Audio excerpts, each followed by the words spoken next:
Welcome to this week's vlog. I want to start by giving you an update on the latest work on inheritance tax.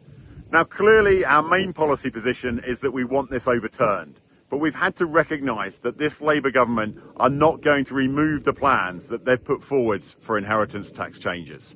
So now it's about trying to mitigate the very worst of the impacts on those of you that are caught in the eye of this hideous storm.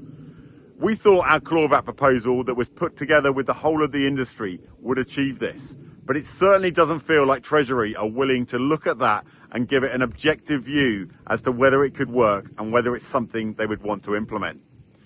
Last week, Centax, which is the Centre for Taxation, did a detailed analysis on looking at the current proposals for inheritance tax. Within there, they recognise that 67% of working farms are caught within the current proposals and are unduly impacted in comparison to landowners.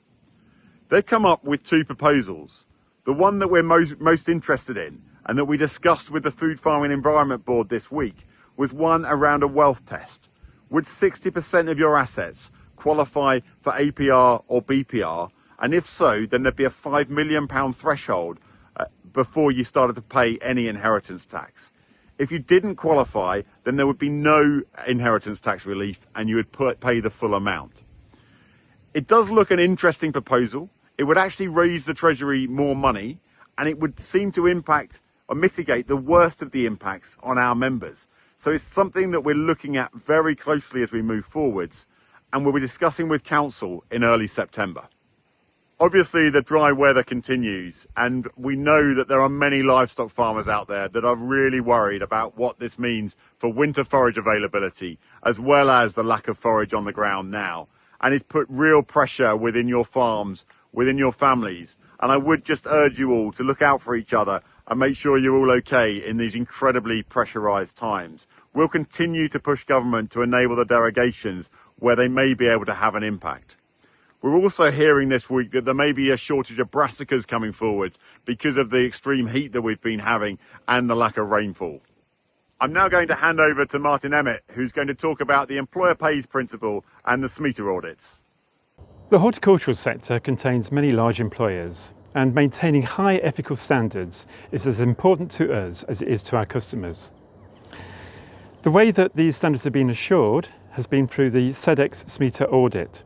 But in the last 2 years, it's become apparent that this audit scheme falls short of the type of standards described in David Llewellyn's independent review of assurance schemes last year. To give 3 examples, Centax recently invoiced members with a 123% increase in fees. It was only when directly challenged, Centax advised that this increase was voluntary. Secondly, Centax are saying that paying the national living wage is not enough. You must actually do a gap analysis with other local pay rates. We say that this formal exercise is not appropriate and an unnecessary cost.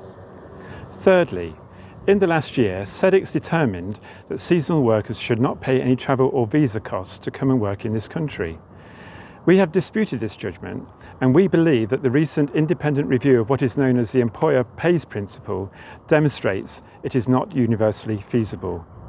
Yet Centax made EPP something requiring action in their standard. The NFU has been engaging with all the major retailers on this issue. We are asking for immediate action on removing inappropriate standards from SMETA audits. And secondly, we're asking that retailers give our members the option to use alternative standards to those operated by Centax, standards that can operate according to the principles of the independent review of assurance schemes and deliver ethical assurance on a more ethical basis. One of our key priorities is improving our connection with you, our members. The new CRM is a critical part of that, but we now need you to go onto the website, into the members area and update your settings. You can add more members of your family or of your farm business so that they can get access to the NFU information, and you can have more personalised communications so they're more targeted to you and your business. So I really would urge you to go online and make sure you make the most of the NFU. On the 18th of September, we've got our next Shed Talks live event. This is at John Charles Jones's farm in Nottingham. And if you're in that area, it would be great to see as many of you there as possible, looking at the resilience of farming businesses. I'll be there. It would be great to see you. Now, next week, I've actually got a week off, so David will be leading the vlog next week, and I look forward to speaking to you the week after.